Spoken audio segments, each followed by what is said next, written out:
Bonsoir à tous, vous êtes sur Bibouda et j'espère que vous êtes de belle humeur ce soir, c'est-à-dire que vous êtes disponible, détendu, attentif.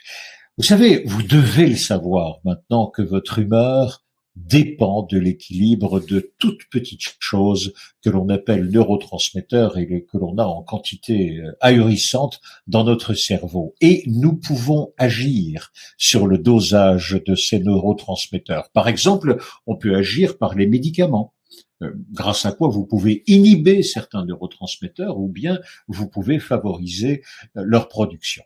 On peut aussi rééquilibrer la présence des neurotransmetteurs par l'alimentation. Donc, la santé se trouverait dans l'assiette.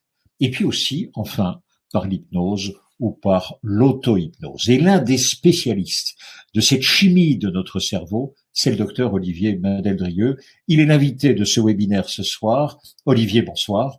Bonsoir Thierry. Bonsoir. Et vous êtes donc d'abord docteur en pharmacie. Voilà. Ça, c'est le diplôme, hein. Ça, c'est l'institutionnel, si je puis dire. Exactement. Depuis 88. 87, exactement. 88, j'ai fait des certificats. Et alors, depuis tout petit, vous êtes passionné. Vous êtes passionné par ça. Vos parents vous offraient, par exemple, le coffret Chimie 2000 ou bien Biologie 2000. C'est ça, et ce centre d'intérêt était très tôt affirmé. C'est bien cela. C'est ça. Et Magie 2000 de Dominique Webb. Il y a été une raison, certainement, parce que Dominique Webb faisait de la magie et j'avais son coffret de prestidigitation, mais il faisait de l'hypnose. Et je pense que c'est ce qui m'a amené à partir de 25-26 ans à m'intéresser à la fascination du regard d'abord et puis de l'hypnose en général. Et précisément, vous enseignez l'hypnose depuis 10 ans à Bordeaux, vous la pratiquez depuis 20 ans, vous êtes également préparateur mental de sportifs de très haut niveau, vous êtes reconnu pour ça, vous avez une sacrée réputation, dites-moi, entre autres sur YouTube, mais pas seulement sur YouTube. Hein, tout à fait, parce que je suis installé, donc j'ai un cabinet en Andorre et aujourd'hui, j'ai des gens qui viennent du Maroc. J'ai des gens qui du Maroc en Andorre, c'est pas simple parce qu'on n'a pas d'aéroport, il faut aller à Toulouse ou il faut aller à Barcelone.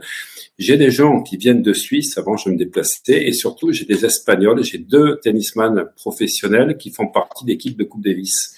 Et je parle pas espagnol, donc j'ai une collaboratrice qui est trilingue, qui est en Andorre et qui me fait les traductions. Voilà.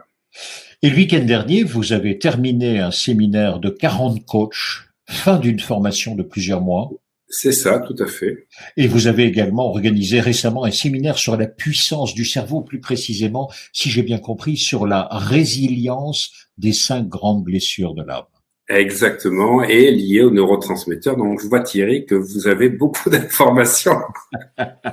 Alors, quand vous ne vous occupez pas précisément de coaching de vos sportifs de haut niveau, ou bien des neurotransmetteurs, ou encore de la complexité de notre cerveau, il vous arrive aussi de vous balader dans les vignes, dans les vignobles, dans les chais, belles bouteilles. Ça, c'est l'une de vos passions quand même, c'est le vin. Et l'une de vos découvertes récentes, c'est votre coup de cœur, si je puis dire, dans un automne un peu frais, c'est Château Fitou.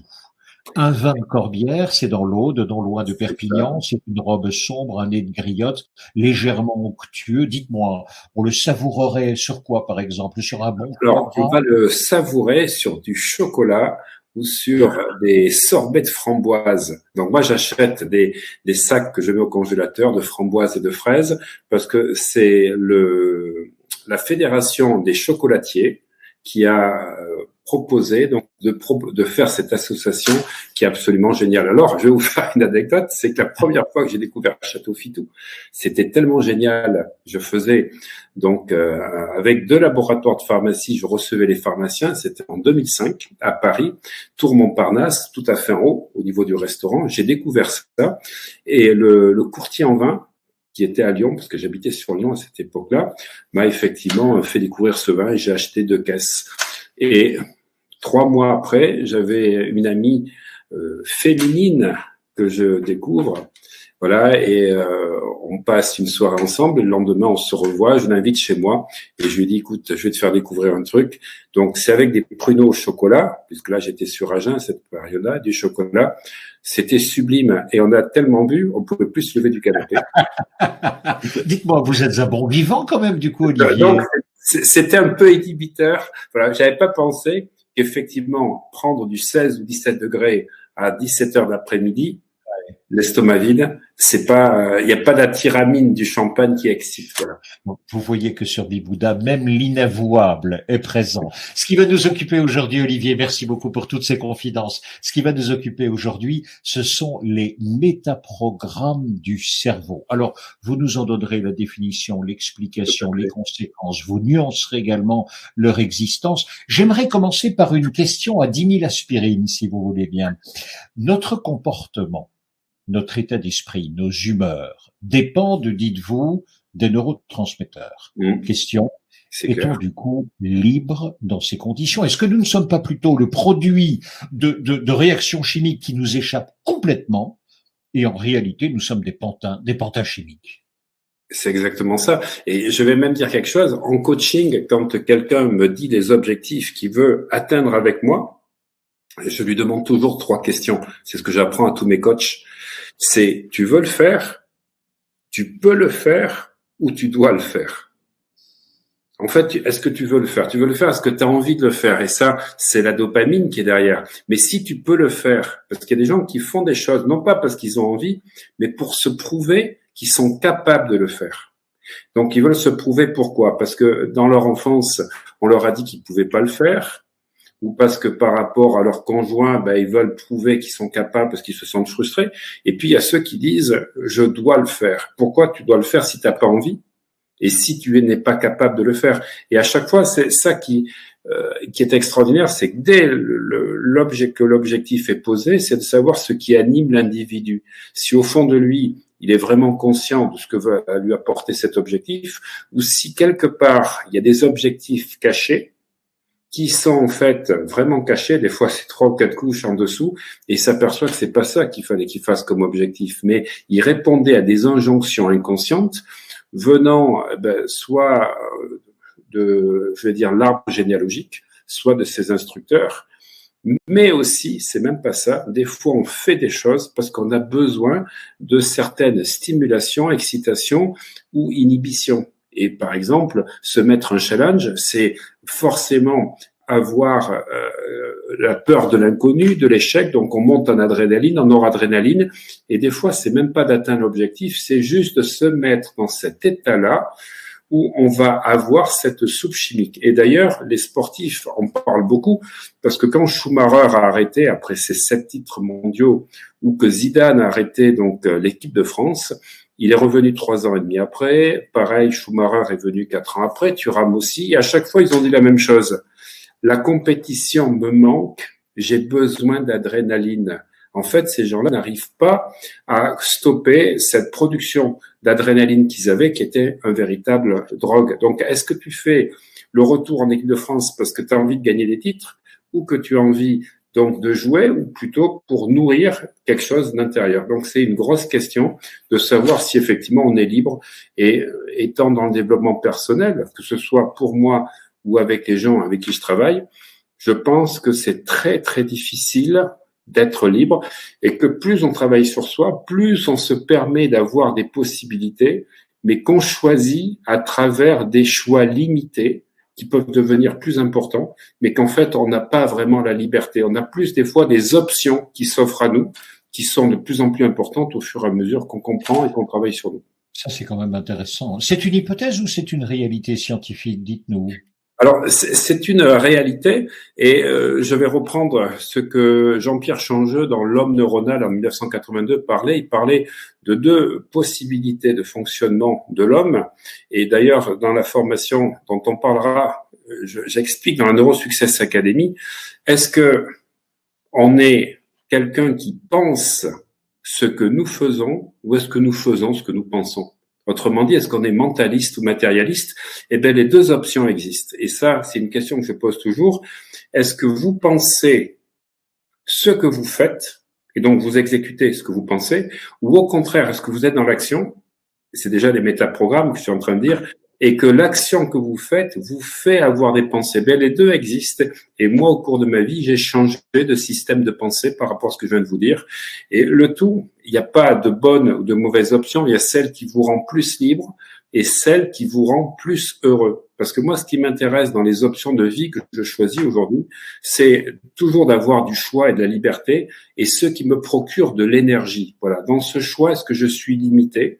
Dans ce choix, est-ce que j'ai plus d'énergie? Et je vais choisir ce qui me donne de l'aération, de la liberté et de l'énergie. J'avais dit que c'était une question à 10 000 aspirines, mais la réponse l'est aussi. Hein, ça, je ne l'avais pas anticipé. Reprenons depuis le début, qu'on comprenne bien les choses, si vous le voulez bien, Olivier. Pouvez-vous nous rappeler d'abord les neurotransmetteurs essentiels et leurs effets? Alors, les neurotransmetteurs essentiels, bon, on en a plus de 70, on en parle de 14 principaux qui correspondent à 98% des réactions du corps. Et 4 sont essentiels pour notre cerveau. On pourrait même aller jusqu'à 6, puisque la mélatonine et la noradrénaline sont les métabolites pour l'un de la dopamine, la noradrénaline, et la mélatonine est associée à la sérotonine. Donc on a 4 neurotransmetteurs.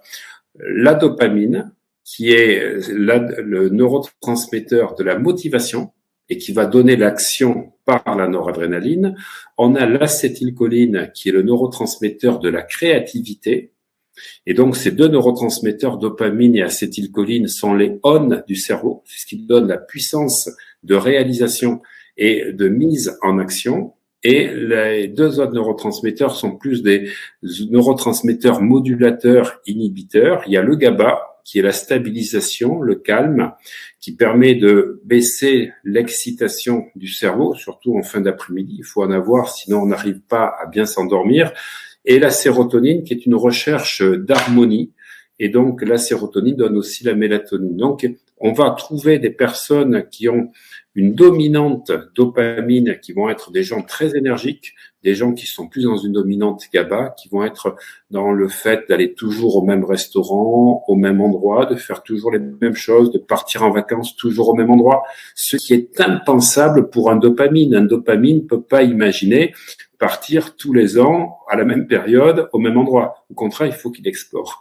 Et ça, c'est important parce que ça permet de comprendre comment on fonctionne et de comprendre comment fonctionnent les autres. Merci beaucoup. Que nous avez-vous dit depuis le début de ce webinaire? Que l'on fasse bien le point parce que nous allons progresser maintenant de façon très importante. Vous nous avez dit, je vous ai posé la question, est-ce que vraiment nous sommes libres? Et vous avez dit, attention, c'est une question très très pointue. Personnellement, je pose toujours la question suivante. Peux-tu faire une chose? Dois-tu la faire? Ou bien veux-tu la faire? Et vous dites, avec ces trois verbes-là, on peut aller chercher des objectifs cachés. Mais derrière les objectifs, il y a également des correspondances de neurotransmetteurs. Vous avez dit, il peut y avoir des injonctions inconscientes qui peuvent venir de l'arbre généalogique. Alors là, on poussera à un moment donné la porte pour aller voir ce que ça veut dire. Ou bien, dites-vous, il peut y avoir tout simplement un besoin d'exaltation ou un besoin d'inhibition. Vous avez cité le cas de Zidane ou bien de Schumacher qui, à un moment donné, reviennent et qui disent, mais j'en peux plus. En gros, c'est ça. Je suis addict. Il faut que j'y revienne. Il me faut ma dopamine quotidienne. Je dois me lancer dans la compétition. Sinon, je ne vis pas. C'est bien ça. Ah ben, merci Thierry, j'aime beaucoup votre art de la synthèse régulière parce que je suis un peu volubile, c'est ma dopamine et mon acétylcholine, et vous stabilisez avec du GABA en remettant les choses en perspective avec une harmonie de la sérotonine. Donc on a le carré d'as, bravo. Donc c'est alors, et vous terminez en disant, pour ma part, ce que je pense, c'est qu'il n'y a pas de liberté. Vraiment, il y a plutôt des options dans des choix qui seraient imposés. Et en revanche, dites-vous, il est possible d'étendre ces choix par un travail sur soi, par vraiment vraiment du travail personnel. C'est bien cela, du développement personnel. C'est ce que vous avez dit. Et je reviens sur ce que vous avez dit parce que c'est vraiment important que nos auditeurs comprennent ça. Tu fais un choix parce que tu veux avoir une autre activité, mais tu vas te mettre en danger et tu cherches peut-être le danger. Donc la personne, elle a besoin d'excitation. Elle s'en fout de gagner plus d'argent, elle s'en fout de se faire licencier. Ce qu'elle veut, c'est avoir l'adrénaline. Et le problème, c'est qu'elle va passer une grosse partie de sa vie à aller chercher des coups, à être avec des obstacles, parce que la noradrénaline est ce qui nous pousse à trouver des solutions.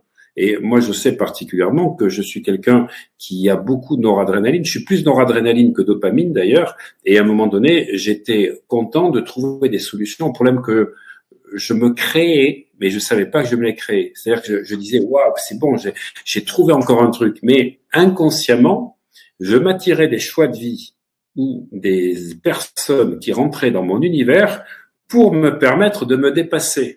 Parce que c'est mon programme, c'est mon métaprogramme. Et quelles que soient les techniques de développement personnel, on peut parler de l'énéagramme, on peut parler de la processcom, on a des catégories de personnes qui vont chercher des types de fonctionnement, à la fois cognitifs, émotionnels et on va dire d'action. Et en fait, là-dedans, ils cherchent à nourrir leur nature profonde. Donc, c'est pour ça que, pour répondre à votre question, la première chose, à un moment donné dans le développement personnel, c'est de couper avec le mental et de pratiquer vraiment la méditation, parce que la méditation, elle va permettre d'activer plusieurs centres du cerveau qui sont importants, et surtout, ça va nous permettre d'avoir un recul sur soi, de ne pas être forcément dans l'action, mais comprendre ce qui se passe. Alors, je dois vous piloter comme un caddie, vous foncez très vite, très loin, vous avez déjà lancé les mots de métaprogramme, etc. Revenons bien. Donc, on a dit liberté. Attention, il faut bien s'entendre sur les mots. Il y a une certaine série d'options. C'est dans ces options limitées que je vais pouvoir agir. Vous ajoutez développement personnel, je peux étirer encore le spectre des options et donc ma liberté sera un petit peu plus élargie. Vous venez de dire méditation, c'est l'une des façons de le faire. J'ajoute à la question que sont les neurotransmetteurs, vous ajoutez, écoutez, si on n'en prend que 4, vous avez dit on peut aller jusqu'à 70 et même au-delà, mais dopamine, c'est la motivation. Dites-moi, quel est le profil de personnalité connue qui travaille comme ça, qui est à dominante dopamine? Bernard Tapie, voilà. Nicolas Sarkozy, des gens qui foncent, qui avancent, c'est le profil. Alors, je dirais que c'est plus des dopamines noradrénaline. C'est-à-dire, c'est plus une sous-composante, mais c'est déjà la dopamine. La dopamine, la motivation principale, c'est rien ne t'arrête. Voilà, que rien ne te touche, rien ne t'arrête, et donc tu vas jusqu'au résultat. Donc, tu es un bulldozer, et tant que t'as pas d'obstacle, eh bien, tu fonces. Quand tu as les obstacles, tu les défonces. Acétylcholine, avez-vous dit, ça c'est la créativité, personnalité type exemplaire que l'on peut connaître. Il faut aller. Léonard de Vinci, tous les créateurs, Tesla, des gens qui sont des grands créateurs, et également les artistes. Les artistes qui créent des compositions musicales, ce sont des gens qui vivent dans leur univers, qui ont plein d'idées et qui sont, on va dire, actifs. Mais ils sont actifs dans leur tête pour créer des choses sur un dossier, alors que les dopamines sont actifs présence. Dominante GABA, on est plutôt, avez-vous dit, sur le calme, sur la stabilité. Les personnalités que l'on connaît et qui seraient plutôt à dominante GABA, j'insiste bien, à dominante, nous ne sommes pas que une dominante. Voilà, alors je veux pas trop être dans la caricature, mais par exemple des gens qui sont dans le GABA, on pourrait dire que Fillon était dans le GABA, que Raymond Barre était dans le GABA, des gens qui sont très structurés, qui expliquent les choses, qui passent. Alors, je connais pas les acteurs, on va dire assez proches pour en parler, mais qui sont dans une explication et qui passent une étape après l'autre. Et vous voyez, c'est différent de la dopamine, qui est le bulldozer. Là, on fait l'étape 1, l'étape 2, l'étape 3, l'étape 4, l'étape 5, et quand c'est bien établi. Et enfin, le portrait type, si je puis dire, la personnalité type pour la sérotonine. Là, on est sur l'harmonie, avez-vous dit. C'est vraiment l'arc-en-ciel, quoi. On y est. C'est quoi? Alors, ce serait qui? Ça serait un épicurien, voilà, qui aime les relations sociales quand elles sont harmonieuses, et pas les relations sociales pour rencontrer du monde, qui est épicurien et qui aime expérimenter. C'est-à-dire qu'il aime voyager, il aime faire ça, mais il n'a pas besoin des autres. Il n'est pas pour être bien. Vous en connaissez des connus, enfin des célèbres, pardon? Non, pas nécessairement. Voilà, là, il faudrait que en 10 secondes... Non, ne vous inquiétez pas, Olivier, vous inquiétez pas. Si un nom vous étiez venu, voilà, on aurait eu un portrait type. Alors maintenant, voici la suite. Voilà. Merci beaucoup pour ces 4 catégories dominantes dans lesquelles chacun va pouvoir se reconnaître plus ou moins. Mais avant de connaître l'action des neurotransmetteurs, ça c'est le 21e siècle, c'est tout récent, on parlait d'abord de métaprogramme. Quelle est la différence? Métaprogramme, ce serait quoi? Comment définissez-vous le métaprogramme? C'est ma première question. Et la deuxième, quel est le lien que l'on peut faire entre le métaprogramme d'un côté et les neurotransmetteurs de l'autre? Allons-y, métaprogramme, définition. Voilà, parfait. Alors, les métaprogrammes, c'est ce qui nous vient de la PNL.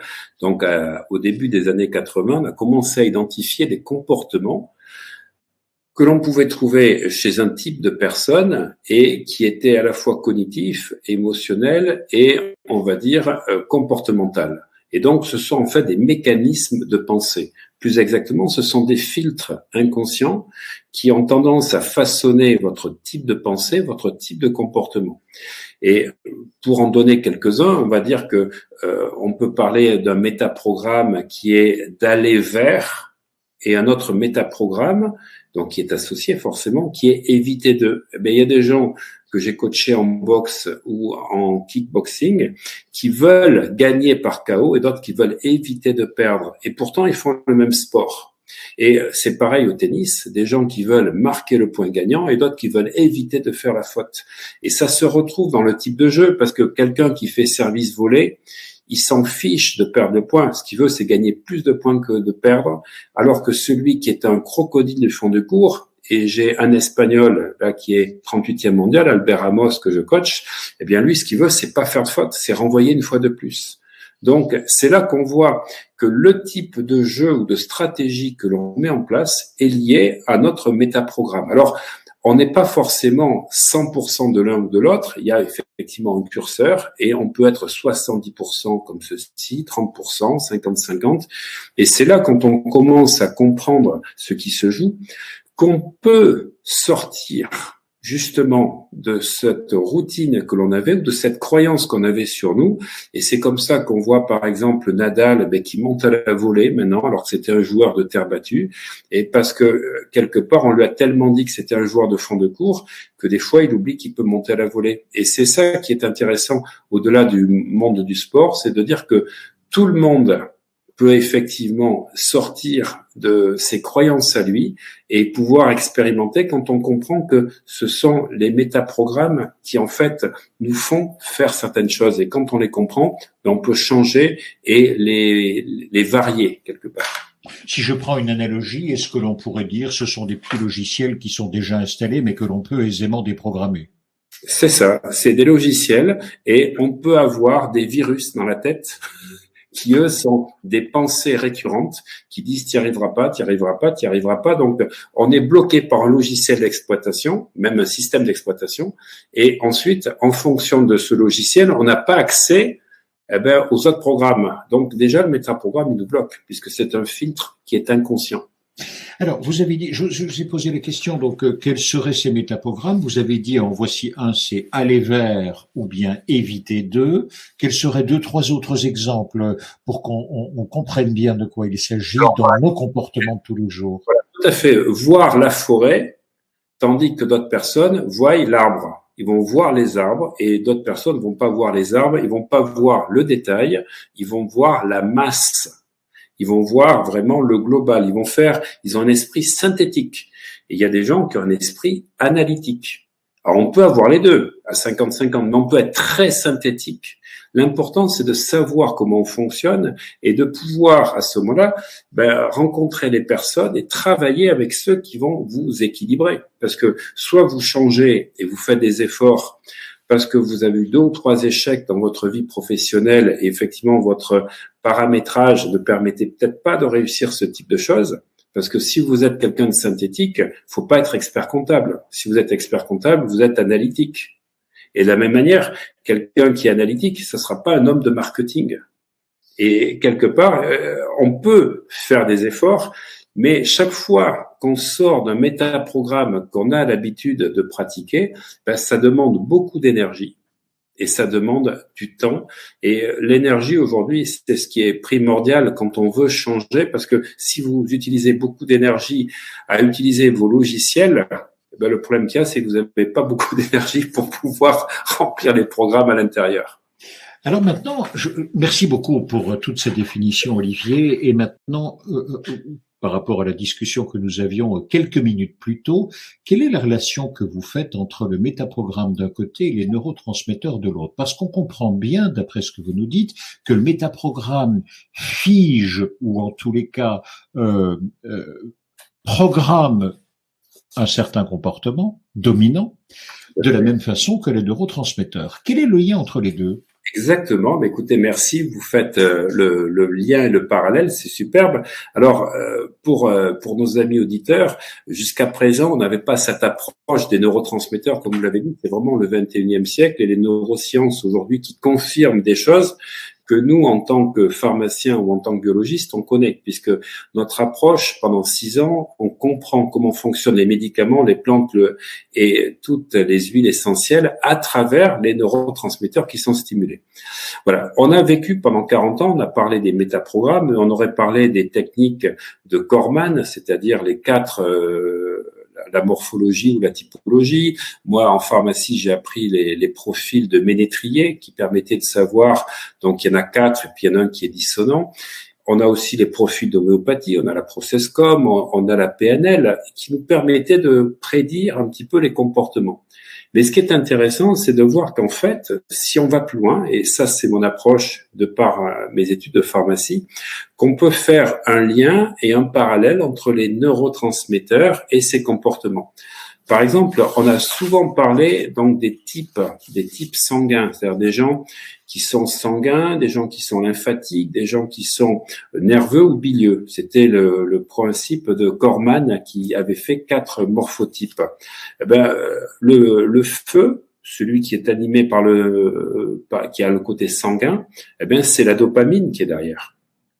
Celui qui est bilieux, donc, qui a tendance à avoir un petit peu la panique ou à avoir des angoisses, ben c'est l'élément eau, si on veut faire de la correspondance, on va dire, un petit peu symbolique. Et l'eau, le bilieux, c'est le GABA. Celui qui est nerveux, c'est l'air, c'est celui qui tient pas en place, qui part dans tous les sens, c'est l'acétylcholine, celui qui a plein d'idées sans arrêt.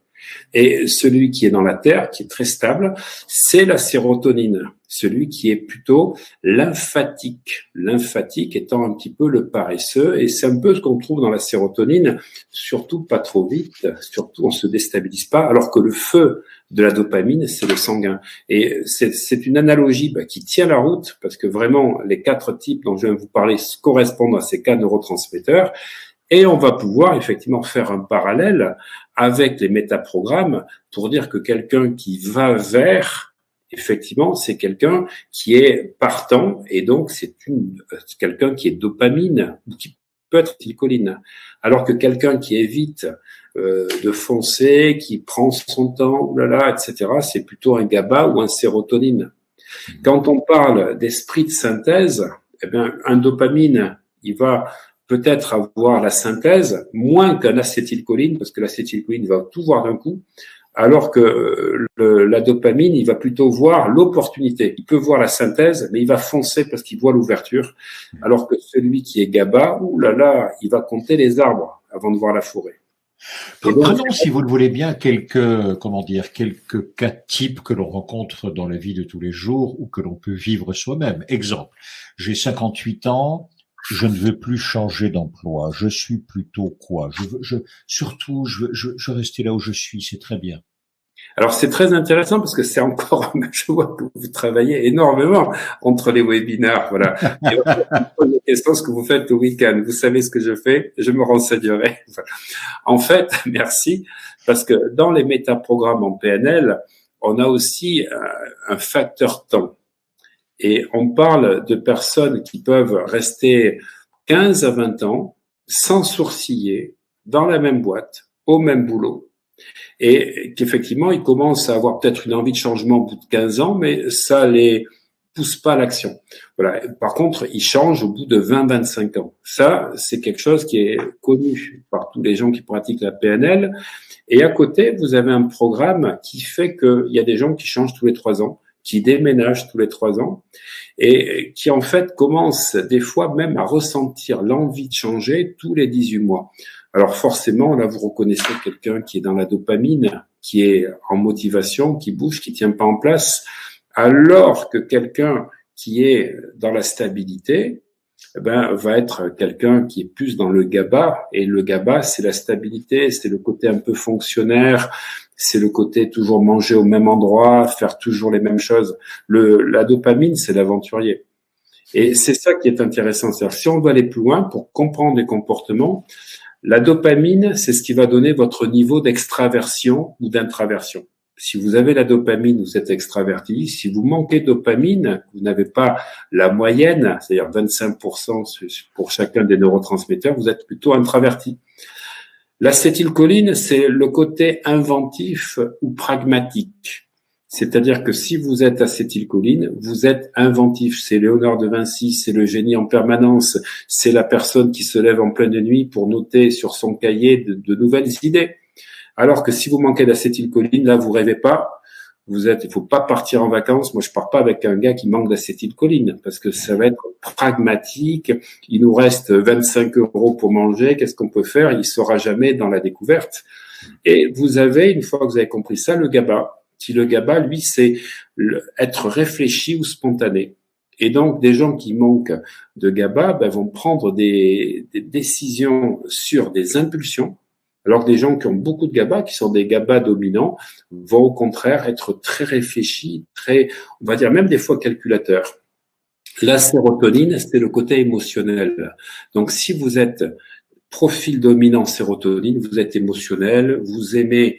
Alors attention, c'est pas aventurier, c'est pas on cherche des aventures nouvelles pour créer de l'excitation. On aime l'amour, on aime les échanges et on aime la bonne chair. Voilà, ça c'est vraiment l'épicurien. Par contre, si vous manquez effectivement de sérotonine, vous êtes un cérébral, voilà, et vous pouvez même rentrer après dans des états dépressifs. Et c'est ça qui est intéressant, c'est pour pouvoir faire ces deux catégories, dopamine, acétylcholine, ce sont des intuitifs. Ce sont deux personnes qui sont très intuitives, mais la dopamine, c'est un intuitif cérébral, tandis que l'acétylcholine, c'est un intuitif émotionnel.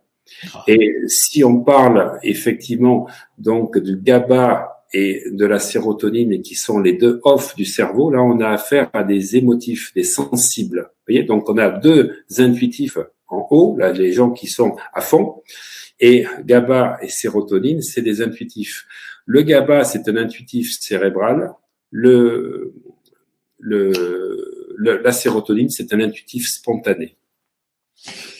Nous venons brutalement de changer d'époque. Je m'explique, entre le 12 et le 17 mars, à partir du moment où il y a eu la Covid-19 et la pandémie et tout ce qui s'en est suivi, c'est-à-dire le confinement, et aujourd'hui les adaptations permanentes qui sont demandées parce que la science avance et que 8 mois plus tard, on connaît un petit peu mieux cette petite bestiole de quelques microns, de quelques nanomètres, par rapport à ce qu'on en savait il y a 8 mois. Au fur et à mesure, on nous dit, attention, il faut que les comportements change, etc. Et c'est pas fini. Il y aura encore d'autres injonctions que l'on nous donnera. Par exemple, la semaine dernière encore, le président Macron s'exprimait.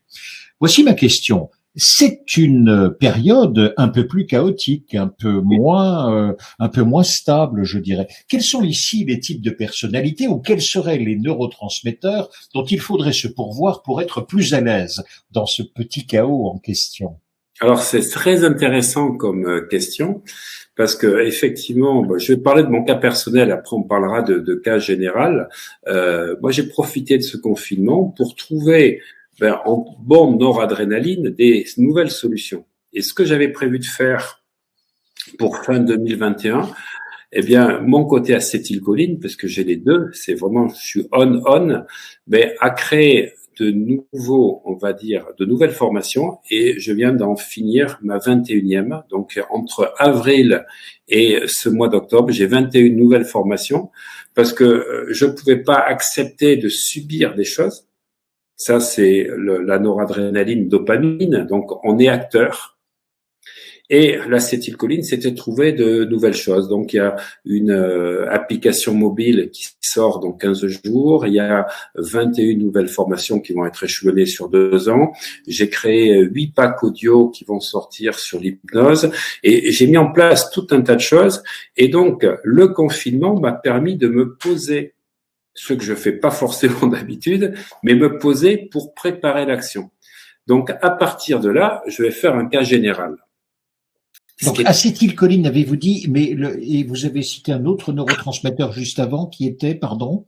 Dopamine, noradrénaline. Dopamine, noradrénaline. Alors, allons-y sur le cas général. Voilà, c'est ça. Alors, un cas général, aujourd'hui, tout le monde l'a compris, on est dans un monde qu'on appelle VUCA. Les Américains parlent du monde VUCA, c'est-à-dire le V de volatile, le U d'uncertain, donc d'incertain, le C de complexité, et le A d'ambiguïté. Et le PDG de BASF disait cet été, nous sommes dans un monde où je suis incapable aujourd'hui de prévoir au-delà de 3 mois et même de 2 mois. Il disait que son délai de pouvoir projeter les choses était inférieur à 2 mois. Mais attendez, juste une toute petite parenthèse, Olivier. Reportons-nous il y a 5 ans. Si on vous avait dit que va-t-il se passer dans 3 mois, auriez-vous été capable de le dire? On avait l'impression que nous étions capables de le dire, mais on ne savait pas du tout ce qui allait se passer. Tout à fait. Donc, ça veut dire effectivement que dans un monde qui réagit de plus en plus vite, qui s'accélère, dans lequel on n'a pas, on va dire, forcément de visibilité, il faut dire les choses, on ne peut pas être dans un temps où on prépare des choses à 5 ans. Donc déjà, la sérotonine, je veux dire, on en a besoin pour être dans la sérénité, mais c'est pas ça, c'est pas le temps d'action. Le temps d'action, il est plutôt dans la dopamine, dans l'acétylcholine, mais avec, on va dire, une chronologie et un ordre. Il faut surtout pas faire des projets pour s'enfuir et pour se masquer des peurs que nous avons. Moi, j'ai fait ça, j'ai dit à mes différents partenaires, j'ai dit, écoute, je suis pas convaincu que le confinement se refera pas une deuxième fois, et maintenant je commence à penser que le Covid-19, il va peut-être repartir, mais on aura un Covid-22, on aura un Covid-23, on va vivre avec le Covid, et pas forcément celui-là, les prochains. Et d'ailleurs, on a bien vu ce que a dit le président Macron et ce qui se passe maintenant avec, on va dire, une sorte d'épée au-dessus de la tête sur le fait qu'il peut y avoir des bulles sociales où on peut plus sortir, sur lequel on va peut-être être confiné localement. Et donc, j'ai voulu accélérer cette période entre avril et octobre pour avoir du stock. Voilà. Mais je savais pas forcément ce que j'allais faire, mais au moins, je dépendais plus d'événements extérieurs qui me bloquaient. Alors, il y a des personnes qui peuvent dire, à ce moment-là, on peut augmenter ses capacités et être autonome pour pouvoir effectivement, faire ses vidéos soi-même, faire les montages, etc. C'est une option. Moi, je préfère profiter et réorganiser mon temps sur 5-6 mois pour dire, voilà, en 5-6 mois, j'ai la possibilité de faire toutes ces formations. Après, je vais pouvoir maintenant me poser et avec le GABA, faire une planification de ce que je vais faire. Et je vais plus être dans l'activité dont je viens de vous parler. Ça, c'était pour prendre du stock et être dans une stratégie. Maintenant, je vais être dans comment je peux améliorer tout ce qui tourne et plus faire des choses nouvelles pour faire, on va dire, de la nouveauté et aller chercher des clients, mais comment je peux augmenter le taux d'acquisition et comment je peux augmenter le panier moyen, si vous voulez avoir exactement le terme. Si avant la pandémie, j'avais pu prendre une petite éprouvette et analyser un petit peu les neurotransmetteurs dominants qui se trouvent dans votre esprit, dans votre tête, j'aurais pu déjà prévoir tout cela? Sommes-nous prédictifs? Alors, effectivement, je pense aujourd'hui, comme je vous l'ai dit tout à l'heure, que on est prédictif dans notre comportement. Après, les actions qu'on va faire, c'est là que je vais annoncer quelque chose dans un séminaire que j'ai fait en janvier, qui paraîtra sur YouTube au mois de janvier, mais 2021, parce que j'ai plusieurs mois de stock, comme je vous ai dit, sur le fait que avant j'étais peut-être dans la force, et j'ai expliqué la différence entre la force la pression, la vitesse, virgule, et la puissance. Et si j'exprime ça en termes de physique, ben la force, ça se mesure en newton. Ça se mesure aussi quand on fait la tension, on va parler de watts. Mais ce qui est la puissance, c'est en watts. Mais ce qui est important, c'est pas la force que je mets, c'est pas la vitesse que j'ai de réaction, c'est pas non plus la tension que je crée dans mon corps et dans mon esprit. Pour moi, la puissance, c'est la vitesse de déplacement, on va dire, de ce que j'ai fait, c'est-à-dire je mets tant d'actions et j'ai des résultats qui sont comme ceci. Et aujourd'hui, il faut éviter, avec tout ce qui se passe, de mettre beaucoup d'énergie pour peu de résultats. Et j'ai répondu à quelqu'un qui parlait sur Internet de ce qu'on appelle le retour sur l'investissement, le ROI. Return on Investment. C'est-à-dire, je mets 10 euros, combien ça me rapporte en publicité? Et moi, j'ai répondu, le ROI, je m'en fous. Parce que pour moi, c'est pas la rentabilité qui est importante aujourd'hui, c'est plutôt le retour sur l'énergie. Et j'ai dit, voilà, moi, je vais inventer un nouveau terme, le ROE, par rapport à mon énergie, c'est-à-dire quelle est la puissance que je dégage. Et les cyclistes, il y en a beaucoup en Andorre, puisqu'on a 80 cyclistes professionnels qui sont donc qui vivent en Andorre, qui sont résidents andorrans, des Anglais, des Colombiens, des Français, des Espagnols. Eh bien, aujourd'hui, on mesure quoi? On mesure la puissance, les watts. C'est-à-dire, lorsque vous êtes dans un col, combien vous dégagez d'énergie. Et aujourd'hui, c'est ça pour moi qui est important. Je peux travailler 2 heures, mais avoir des résultats qui auraient nécessité avant 10 ou 12 heures. C'est comment je m'organise. Il y a une efficacité à avoir parce qu'on va s'épuiser dans tous ces changements qu'il y a. Il faut que les actions que nous fassions, elles permettent de développer vraiment des résultats, mais avec un minimum, on va dire, de pression, un minimum de tension. Pas forcément la vitesse, mais ce que je fais doit avoir beaucoup d'impact. Donc, pour moi, il faut supprimer tout ce qui est inutile et on en revient au 80-20. Voilà, il faut que, on le sait, quand on fait des stratégies ou qu'on fait des projets, on va dire, les 20 premiers pour faire 4 temps. Mais alors, punaise, pour terminer le projet, on met 80% d'énergie. Alors, c'est ça, il faut faire, et c'est ce que j'explique aux gens que je coach. Moi, je fais plus ce qui est urgent. L'urgence, c'est moi qui la détermine. Je fais ce qui est, on va dire, facile et ce qui est prioritaire. Prioritaire, c'est-à-dire c'est ce qui est important. On va dire prioritaire, pas dans le sens urgence, mais importance. Il y a des choses qui sont très importantes en termes de résultats, et il y a des choses qui sont des choses faciles à faire.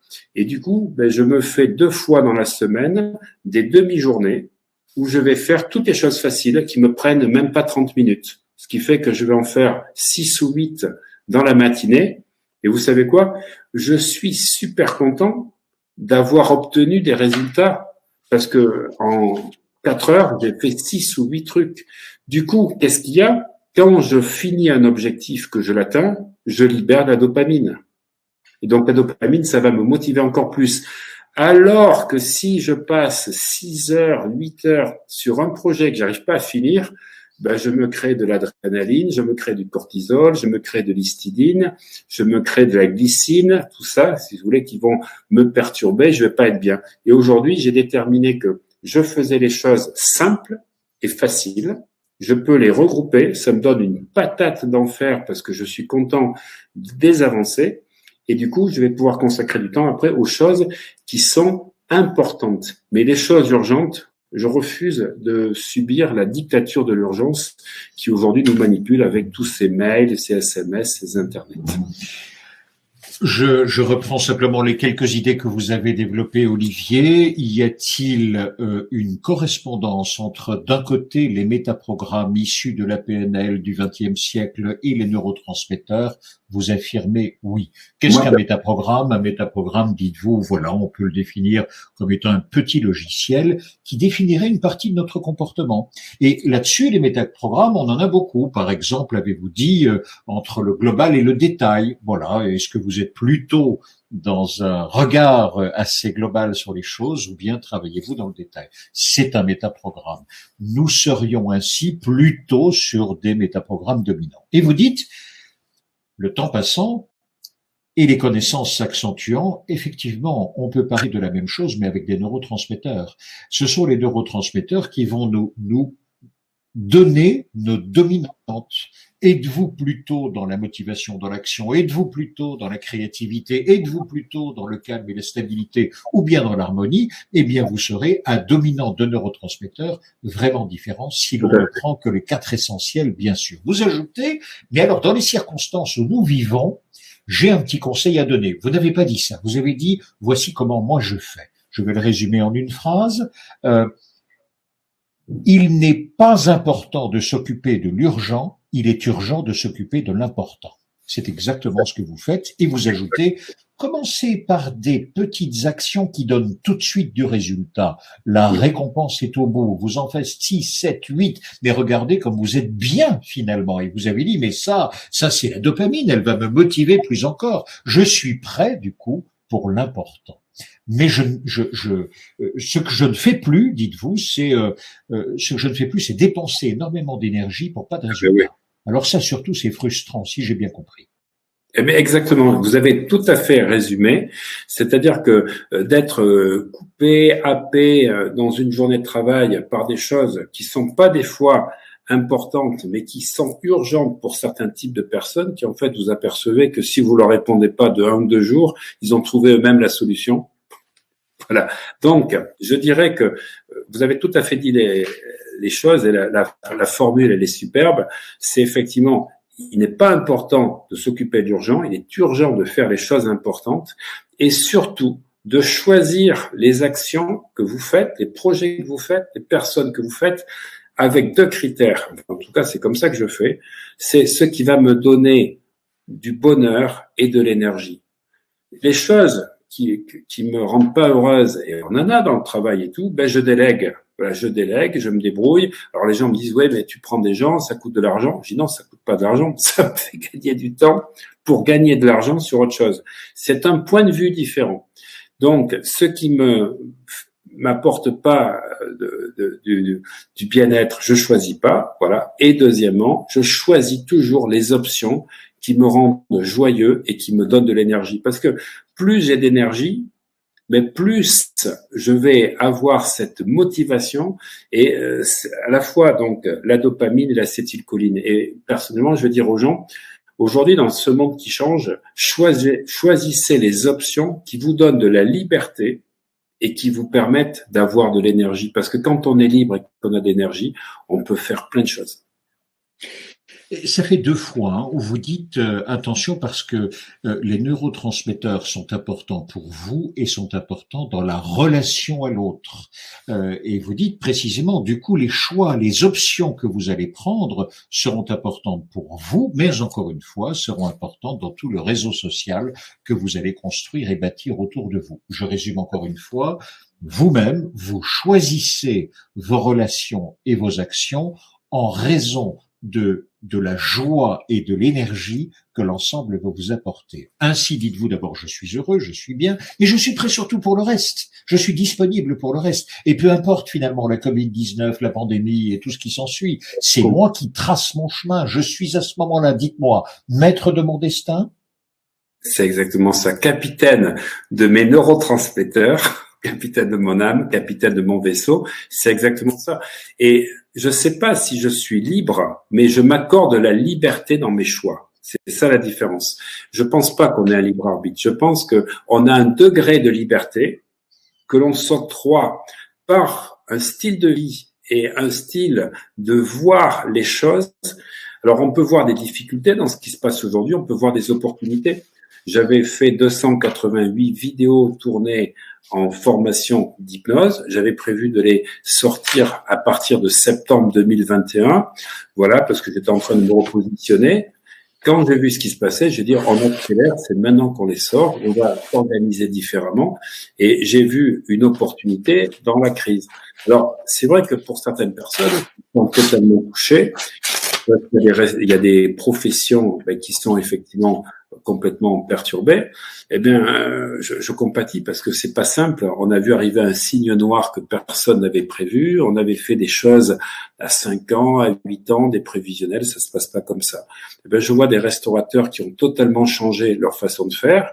Des restaurateurs qui me disaient jamais je ferai telle cuisine. Ben aujourd'hui, ils ont réussi à se maintenir pendant le confinement en faisant quoi? Du service à domicile. Donc c'est une réorganisation totale, c'est plus des serveurs, c'est prendre des cuisiniers différents.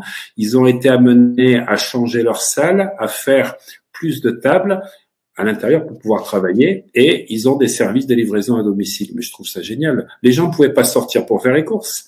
Eux, ils pouvaient pas donc recevoir du monde. Et en fait, l'intelligence, c'est quoi?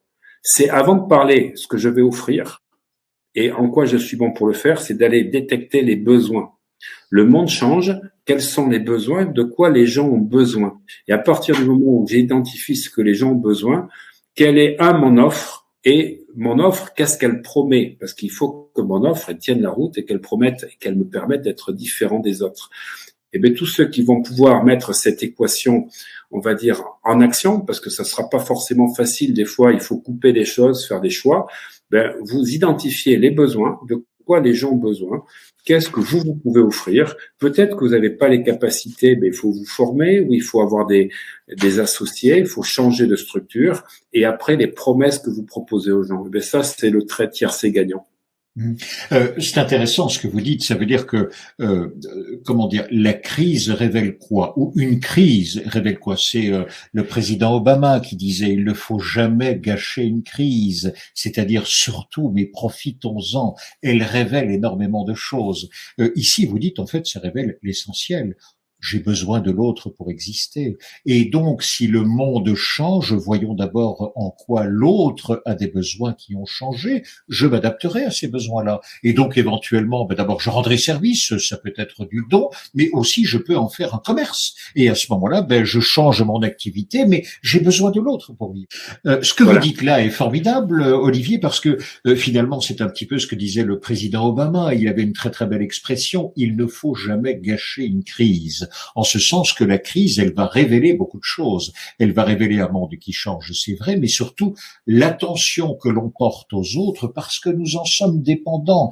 Quels sont ces besoins qui ont changé chez l'autre? Je m'adapterai, je les donnerai, je pourvoirai à ces besoins, ou bien j'en ferai par exemple du commerce. Exactement, et je paraphraserai donc le président Kennedy qui disait en 1963, au lieu de vous demander ce que les États-Unis peuvent faire pour vous, demandez-vous ce que vous pouvez faire pour les États-Unis.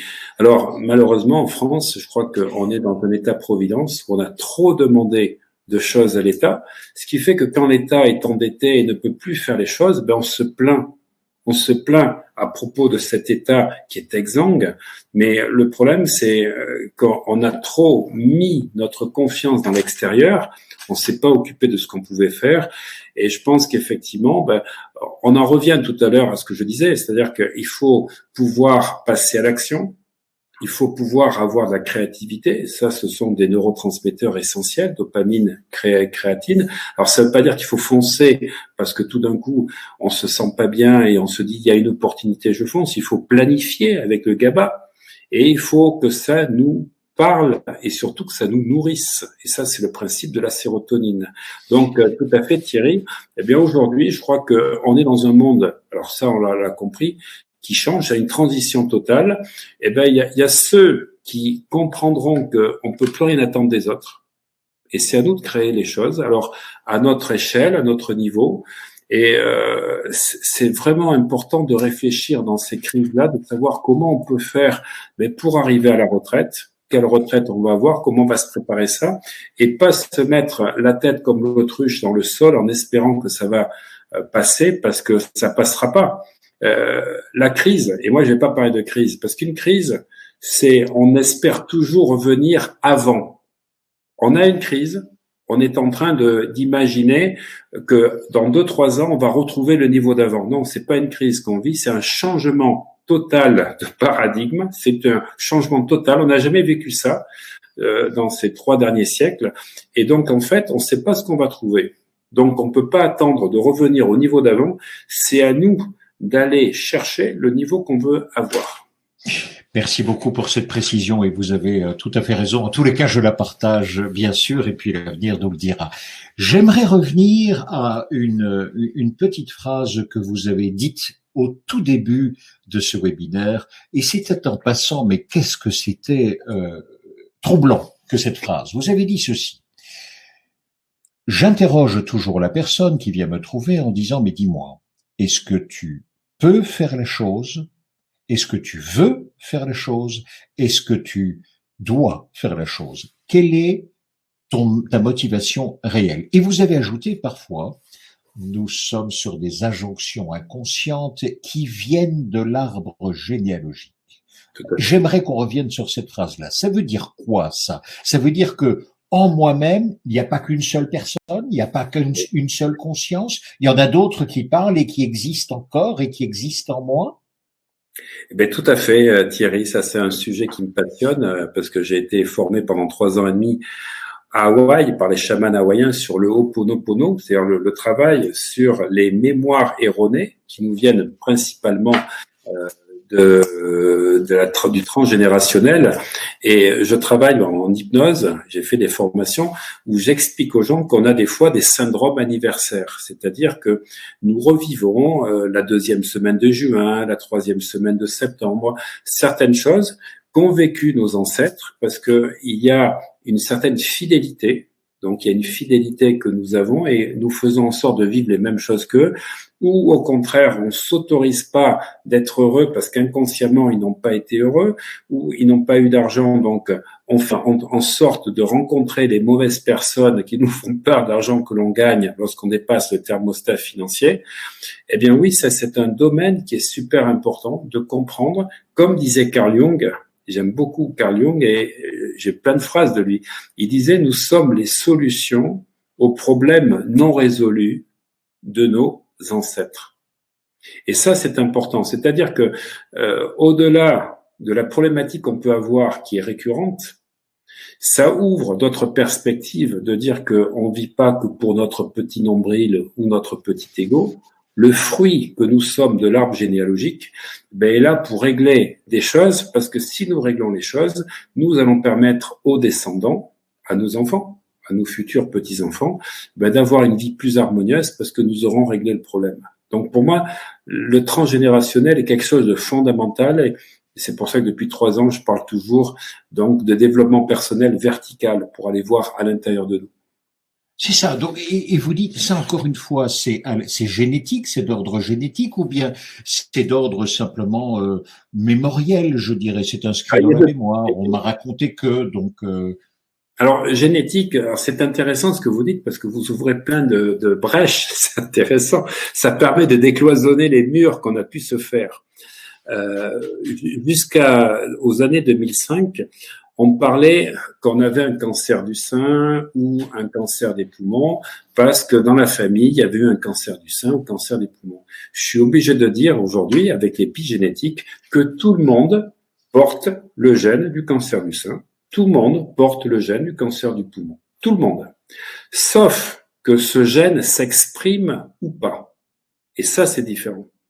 Donc, c'est pas la faute à nos parents qui nous ont donné ce gène, c'est la faute à nous. Et vous avez vu, moi, je suis toujours dans la responsabilité. Enfin, en tout cas, ce que j'enseigne, le développement personnel, c'est de prendre notre responsabilité. Et c'est l'environnement qui, effectivement, mais pas l'environnement qui est fautif, l'environnement que nous choisissons. Et Gilles de Gênes, voilà, qui effectivement a fait des vidéos extraordinaires. Et je suis en train de chercher aussi un chercheur qui a fait une vidéo de 5 minutes sur YouTube qui est vraiment impactante, ça va me revenir, qui explique qu'en fait le stress, ce qu'on mange, et on en revient encore aux neurotransmetteurs et éventuellement à ce qui est, on va dire, naturel ou pas naturel, et on va dire l'environnement dans lequel on vit, s'il y a des pollutions électromagnétiques, les personnes que l'on fréquente, eh ben ça fait partie de l'épigénétique. Et donc, c'est pas de Robien, c'est d'Eugène, je suis en train de chercher son nom, qui dit qu'effectivement, eh bien, les prix Nobel, il disait que les prix Nobel qui allaient arriver au niveau de la médecine seraient, dans les années à venir, des gens qui travailleraient sur l'épigénétique, parce que c'est l'épigénétique qui est la clé des problèmes qu'aujourd'hui on cherche. Et c'est pas génétique, c'est l'épigénétique. Alors, merci beaucoup. On vous écouterait vraiment pendant des heures extraordinaires. L'épigénétique, pour bien définir, pour toutes celles et ceux qui nous écoutent sur Bibouda, épigénétique, il s'agit de gènes ou de prolongements génétiques dus à l'action du vivant, si j'ai bien compris. J'imagine, je prends un exemple. Je me mets à faire des cours de piano. Je suis des cours de piano. Je n'en ai jamais suivi. Au bout d'un mois, 2 mois, 3 mois, l'action que je mène, cette action nouvelle, s'inscrit dans mes gènes petit à petit. Exactement. C'est bien cela? Biologiquement, il y en a la trace. Ben, exactement. Si vous prenez des jumeaux homozygotes, mais que vous les mettez pas dans les mêmes familles, eh bien, ils seront la résultante de leur environnement, de la façon dont ils ont été aimés, ce qu'on leur a appris, de ce qu'on leur a donné à manger, si on les a stressés, pas stressés. Et pourtant, ils ont les mêmes gènes parce qu'ils sont homozygotes.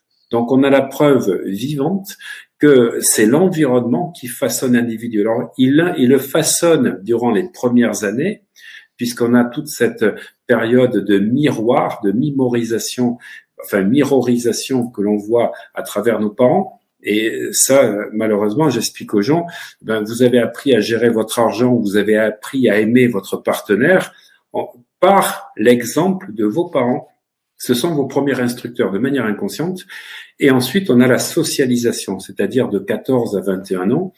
C'est la façon dont on a le rapport au monde. Et ça, c'est super important de comprendre ça pour devenir autonome, parce que pour moi, le but du développement personnel, si c'est pour avoir plus de quelque chose, mais sans avoir plus de choix ou de bonheur, ça sert strictement à rien. Ah, merci beaucoup, Olivier. Alors évidemment, vous le savez, le présent webinaire sera en replay sur le site Bibouda. Il sera évidemment également visible sur la chaîne YouTube. Que s'est-il dit ce soir? Il s'est dit des choses finalement très très simples. On appelait au siècle dernier métaprogrammes des petits logiciels qui nous conduisent plutôt à agir comme ceci ou comme cela, par exemple à être plutôt synthétique qu'analytique. Des dizaines d'années plus tard, 21e siècle, on a expliqué tout cela avec les neurotransmetteurs. Vous avez plutôt des neurotransmetteurs qui vous conduisent à l'action, qui vous conduisent à la créativité. Ce sont des dominantes. Et Olivier Madelrieux ajoute, maintenant, voyez-vous, par un travail sur soi et par des choix que vous allez faire dans vos relations, dans l'environnement dans lequel vous allez vous poser, dans les actions que vous allez mener, vous allez pouvoir élargir les choix que propose cette liberté d'action. Et ça, c'est vraiment fondamental. Nous ne sommes pas libres, dit Olivier Madelrieux, mais nous avons une possibilité d'extension des choix qui nous sont donnés. Autrement dit, cette écriture biologique-là ne dit pas le futur qui sera le vôtre. C'est une proposition de départ. À vous maintenant de l'étendre, et c'est possible. Alors, c'est la question suivante, c'est la dernière question. Comment étendre tout cela? Comment travailler sur soi pour pouvoir être de plus en plus libre, de plus en plus heureux, de dépenser de moins en moins d'énergie, si je vous suis? Que proposez-vous exactement à toutes celles et ceux qui nous suivent, qui est possible d'acheter, d'acquérir? Dites-nous. Success Academy, la Neurosuccess Academy, de quoi s'agit-il, Olivier? Alors, je vais juste répondre par une phrase, vous m'avez tendu la perche. Nietzsche disait, à la naissance, les cartes sont distribuées, mais le jeu n'est pas joué. Parce qu'avec les cartes que l'on a, on peut gagner avec une paire de 10 et on peut perdre avec un carré de dames. Voilà. Alors, effectivement, la Neurosuccess Academy, c'est sur, on va dire, un certain nombre de modules qui sont censés représenter 3 mois de travail, une compréhension nouvelle, à la fois de notre fonctionnement conscient, c'est-à-dire est-ce qu'on est mentaliste ou matérialiste, est-ce qu'on fait ce qu'on pense, est-ce qu'on pense ce qu'on fait, et de comprendre que la première façon de pouvoir être autonome, c'est de travailler sur ses émotions. Et je vais apprendre durant ces premières semaines des outils pour pouvoir se dissocier. Et je pense que c'est encore plus important avec ce qu'on vit aujourd'hui, parce que nous allons rentrer dans un monde où l'émotionnel va être activé par tout ce qui se passe. Donc il faut pouvoir être dissocié de ses émotions, et sans travail sur ses émotions, on ne pourra pas être dans ce monde VUCA à prendre des bonnes opportunités, parce que justement, ce sera nos neurotransmetteurs qui vont nous piloter. Et donc, je vais apprendre les métaprogrammes, je vais parler de questionnaires qui vont vous permettre de mieux connaître votre nature dominante en neurotransmetteurs, de vos carences, de pouvoir l'équilibrer en prenant des compléments alimentaires ou notre alimentation, et puis des techniques, on va dire, assez nouvelles et innovatrices au niveau de mouvements oculaires, alors non pas de l'EMDR, mais des activations où vous allez visualiser un objectif, puis les ressources qu'il y a, et si vous faites cet exercice comme ceci, vous allez relier des choses que vous voyez extérieures qui sont dans des zones neuronales, et ça va vous permettre de pouvoir reprendre, on va dire, quelque part, le contrôle de votre vie, et de pouvoir, à travers des exercices comme la goutte de miel ou autre, activer soi-même ces endorphines intérieures. Parce que pour moi, l'objectif principal de chacune de mes journées, c'est d'aller bien, et je dirais même mieux. Mon objectif prioritaire, c'est d'aller de mieux en mieux. Parce que si vous cherchez à aller bien, et ça, c'est pas négociable. Moi, quand les gens me disent, je fais du développement personnel pour aller mieux. Voilà. Mais non, il faut chercher de suite à aller bien et s'améliorer. Parce que si on est dans le mal-être, dans le monde d'aujourd'hui, vous serez broyé.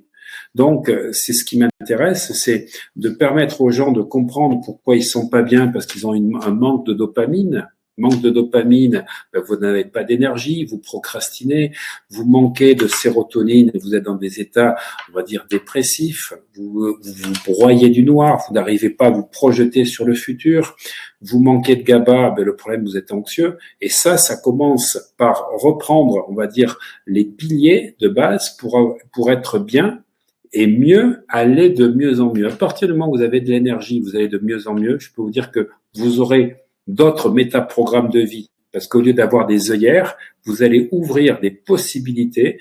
Et moi, je fais pas de promesse de dire que votre vie vous allez être millionnaire, vous allez être heureux en couple. Ce que je vous promets, c'est que si vous faites ces exercices, la NeuroSuccess Academy, oui, vous allez aller mieux. Et du coup, vous allez aussi travailler sur plus d'options possibles. Et quand vous avez plus d'options possibles, votre degré de liberté s'augmente. Et la liberté, et surtout les choix que vous allez faire pour augmenter votre énergie, c'est la base pour moi de la réussite et du bonheur. Voilà. Les choses ne sont pas dissociables. On peut pas chercher à être heureux sans réussir certaines choses. On peut pas réussir dans la vie si on n'est pas heureux, et les deux sont associés.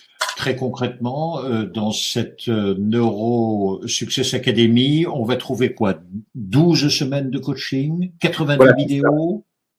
C'est ça, ce sont des vidéos, il y a aussi des PDF, et puis il y a surtout un question-réponse qui a lieu donc tous les mois, où je réponds à vos questions, ce qui permet aux gens de ne pas être totalement lâchés et de pouvoir, par rapport à ce qu'ils ressentent, de pouvoir me poser en direct, en live, toujours grâce à Bibouda, donc les questions qui les taraudent dans leur chemin. Et ça, c'est important, le cheminement.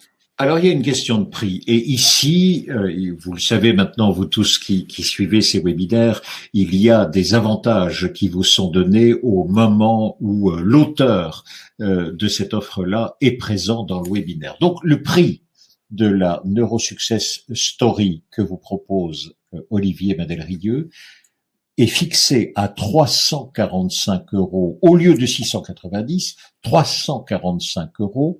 Offre spéciale, réduction pratiquement de 50%. Attention, c'est une offre momentanée. Elle tient à partir jusqu'à dimanche prochain minuit. Elle tient jusqu'à dimanche prochain minuit. Je vous répète les prix.